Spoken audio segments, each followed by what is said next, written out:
L'objectif de cette activité, c'est de démontrer le théorème de Fermat. Soit P un entier naturel, premièrement, petit a, montrer que, quel que soit K, appartenant à l'ensemble 1, 2, 3 jusqu'à P-1, P divise factoriel K fois CPK. Petit b, on déduire que, quel que soit K appartenant à l'ensemble 1, 2, 3 jusqu'à P-1, P divise CPK. Deuxièmement, petit a, montrer que, quel que soit N appartenant à N plus 1 à la puissance P, moins N à la puissance P-1, égale sigma de K égale à 1 à K égale P-1, CPK, N à la puissance K. Et petit b, on déduire que, quel que soit N appartenant à N, P divise N plus 1 à la puissance P moins N à la puissance P-1. Troisièmement, montrer par récurrence que, quel que soit N appartenant à N, N à la puissance P congrue à N modulo P. Et enfin, on déduire que, pour tout entier naturel premier avec P, on a N à la puissance P-1 est congru à 1 modulo P. Montrons la première question, petit a. On a, quel que soit K appartenant à l'ensemble 1, 2, 3, etc. jusqu'à P-1, CPK est égal à factoriel P sur factoriel K fois factoriel P moins K.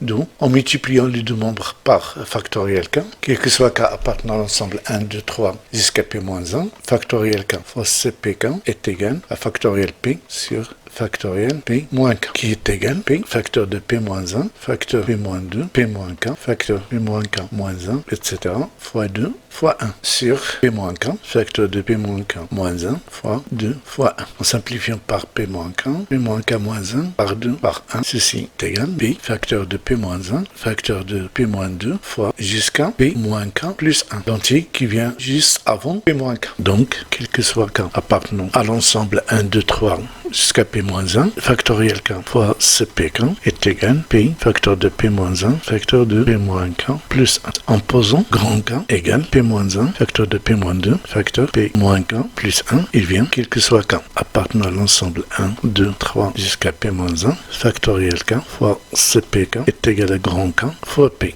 Donc, P divise factoriel K fois CPK. La question 1b, on déduire que, quel que soit K appartenant à l'ensemble 1, 2, 3 jusqu'à P-1, P divise CPK. On a, quel que soit K appartenant à l'ensemble 1, 2, 3 jusqu'à P-1, factoriel K fois CPK est égal à P, facteur de P-1, facteur de 2 fois 1. Donc, P divise factoriel K fois CPK. Et on sait que si P est premier, alors il est premier avec tous les entiers naturels non nuls, ils lui sont inférieurs, strictement. Donc, quel que soit K appartenant à l'ensemble 1, 2 jusqu'à P-1, K est premier avec P. Quel que soit K appartenant à l'ensemble 1, 2 jusqu'à P-1, P est premier avec factoriel K. Comme P divise factoriel K fois CPK et P est premier avec factoriel K, alors, d'après le théorème de Gauss, P divise CPK.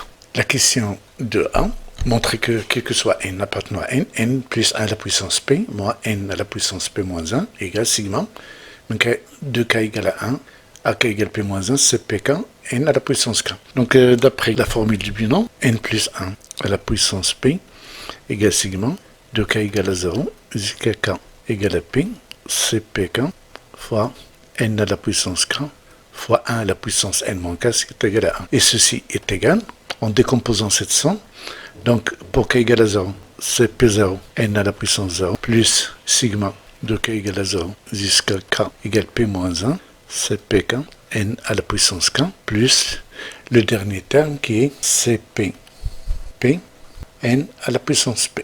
On a Cp0 est égal à Cpp qui est égal à 1, d'où n plus 1 à la puissance p est égal à n à la puissance p plus 1 plus sigma de k égale à 1 jusqu'à k égale p moins 1, c'est pk fois n à la puissance k. Donc, quel que soit n appartenant à n, n plus 1 à la puissance p moins n à la puissance p moins 1 est égal sigma de k égale à 1 jusqu'à k égale p moins 1, c'est pk n à la puissance k.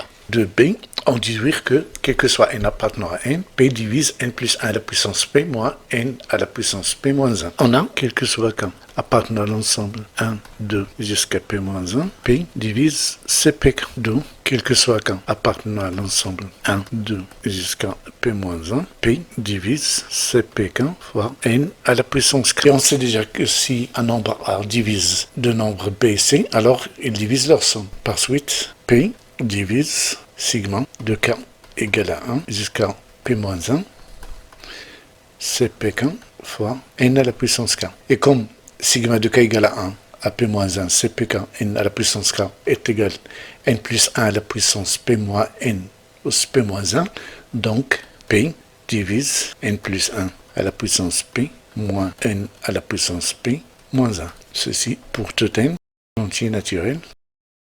La troisième question, montrer par récurrence que, quel que soit n appartenant à n à la puissance p congrue à n, modulo p, soit grand P, la proposition définie sur n par p de n à la puissance p est congrue à n modulo p. Bien entendu, p est un entier premier. Montrons par récurrence que p de n est vrai pour tout entier naturel n. Initialisation, on va vérifier que p de 0 est vrai. Pour n égale à 0, on a 0 à la puissance p est égal à 0. Donc 0 à la puissance p est congru à 0 modulo p. Donc la proposition est vraie pour n égale à 0. Donc p de 0 est vrai. Hérédité, supposons que p de n est vrai et montrons que p de n plus 1 l'est aussi. C'est-à-dire, supposons que n à la puissance p est congru à n modulo p et montrons que n plus 1 à la puissance p est congru à n plus 1 modulo p. On a p divise n plus 1 à la puissance p moins n à la puissance p moins 1, dont n plus 1 à la puissance p est congru à n à la puissance p plus 1 modulo p.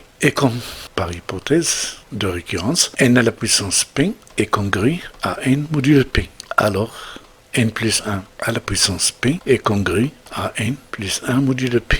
Troisième point, conclusion. On vient de démontrer que la proposition p de 0 est vrai. L'implication p de n implique p de n plus 1 est vrai. Donc, quel que soit n appartenant à n à la puissance p est congru à n modulo p. Maintenant, on peut énoncer le théorème de Fermat. Soit p un entier naturel premier, alors pour tout n appartenant à n à la puissance p est congru à n modulo p. Maintenant, passons à la quatrième question. Quatrièmement, on déduire que pour tout entier naturel n premier avec p, on a n à la puissance p moins 1 est congru à 1 modulo p. On a, quel que soit n appartenant à n à la puissance p est congru à n modulo p. Donc, quel que soit n appartenant à n, p divise n à la puissance p moins n. Il vient p divise n facteur de n à la puissance p moins 1 moins 1. Si p est premier avec n, alors p divise n à la puissance p moins 1 moins 1. Donc,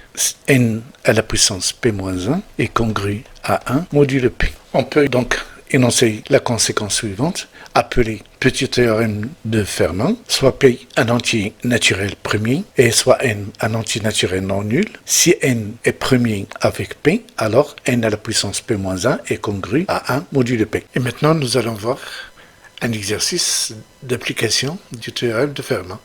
Premièrement, montrer que, quel que soit n appartenant à n, 2 divise n à la puissance 3 moins n. Deuxièmement, montrer que, quel que soit n appartenant à n, 3 divise n à la puissance 3 moins n. Et troisièmement, en déduire que, quel que soit n appartenant à n, 6 divise n à la puissance 3 moins n. Premièrement, montrons que, quel que soit n appartenant à n, 2 divise n à la puissance 3 moins n. On a 2 est un entier naturel premier. Donc, quel que soit n appartenant à n au carré est congru à n modulo 2, d'après le théorème de Fermat. Par suite, quel que soit n appartenant à n à la puissance 3 moins n est congru à n fois n au carré moins n modulo 2. Ceci est congru à n fois n moins n modulo 2, car n au carré est congru à n modulo 2. Et ceci est congru à n au carré moins n modulo 2, qui est congru n moins n modulo 2, qui est congru à 0 modulo 2. Donc, quel que soit n appartenant à n, 2 divise n à la puissance 3 moins n. La deuxième question, montrons que, quel que soit n appartenant à n, 3 divise n à la puissance 3 moins n. On a 3 est un entier naturel premier, donc, d'après le théorème de Fermat, quel que soit n appartenant à n à la puissance 3 est congru à n modulo 3. Par suite, quel que soit n appartenant à n à la puissance 3 moins n est congru à n moins n modulo 3, et ceci est congru à 0 modulo 3. Donc, quel que soit n appartenant à n, 3 divise n à la puissance 3 moins n. La troisième question, déduisons que, quel que soit n appartenant à n, 6 divise n à la puissance 3 moins n. Remarquons que 6 est égal à 2 fois 3. Et, quel que soit n appartenant à n, 2 divise n à la puissance 3 moins n, 3 divise n à la puissance 3 moins n, et 2 et 3 sont premiers entre eux. D'après les conséquences du théorème de Gauss, quel que soit n appartenant à n, 2 fois 3 divise n à la puissance 3 moins n. Et donc, quel que soit n appartenant à n, 6 divise n à la puissance 3 moins n.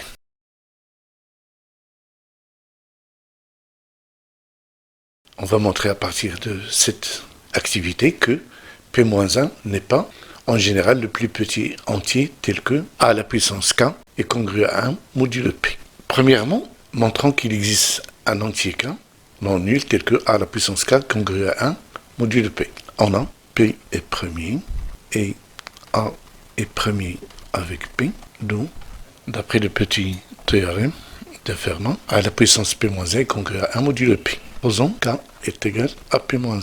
Donc, il existe k appartenant à n étoile tel que a à la puissance k est congru à 1 modulo P. Deuxièmement, soit m le plus petit entier naturel non nul tel que a à la puissance m est congru à 1 modulo P. Montrer que m divise k. Effectuant la division euclidienne de k par m, il existe que r appartenant à n au carré tel que k est égal mq plus r avec r est compris entre 0 et m. Et on va montrer que le reste de cette division euclidienne est égal à 0. A à la puissance k est congru à la puissance mq plus r modulo p, qui est congru à la puissance m, le taux à la puissance q, fois a à la puissance r modulo p.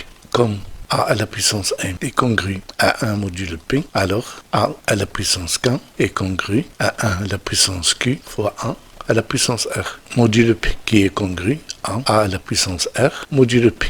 Et comme a à la puissance k est congru à 1 modulo p, alors a à la puissance r est congru à 1 modulo p. Or, m est le plus petit entier naturel non nul tel que a à la puissance m est congru à 1 modulo p. Et r est compris entre 0 et 1. Donc, r est égal à 0. Car si r est différent de 0, alors on aura une contradiction. A à la puissance r est congru à 1 modulo p et r inférieur à m, ce qui est impossible. Donc, et par conséquent, m divise k. En conclusion, le petit théorème de Fermat permet de déterminer un entier naturel non nul k tel que a à la puissance k est congru à 1 modulo p. Mais cet entier k n'est pas nécessairement le plus petit entier naturel non nul, vérifiant a à la puissance k congru à 1 modulo p. Pour avoir le plus petit entier naturel non nul, vérifiant a à la puissance k est congru à 1 modulo p, il faut le chercher parmi les diviseurs de k. Autrement dit, le petit théorème de Fermat nous donne l'existence d'un entier k non nul tel que a à la puissance k est congru à 1 modulo p. Mais k, en général, n'est pas le plus petit entier, vérifiant cette condition. Comme exemple, déterminons le reste de la division euclidienne de 2 à la puissance 100 par 7. On a 7 est premier et 2 est premier avec 7, donc, d'après le petit théorème de Fermat, 2 à la puissance 6 est congru à 1 modulo 7. Les diviseurs de 6 sont 1, 2, 3 et 6. Donc on va chercher s'il existe parmi ces diviseurs un entier k tel que 2 à la puissance k est congru à 1 modulo 7. 2 à la puissance 1 est congru à 2,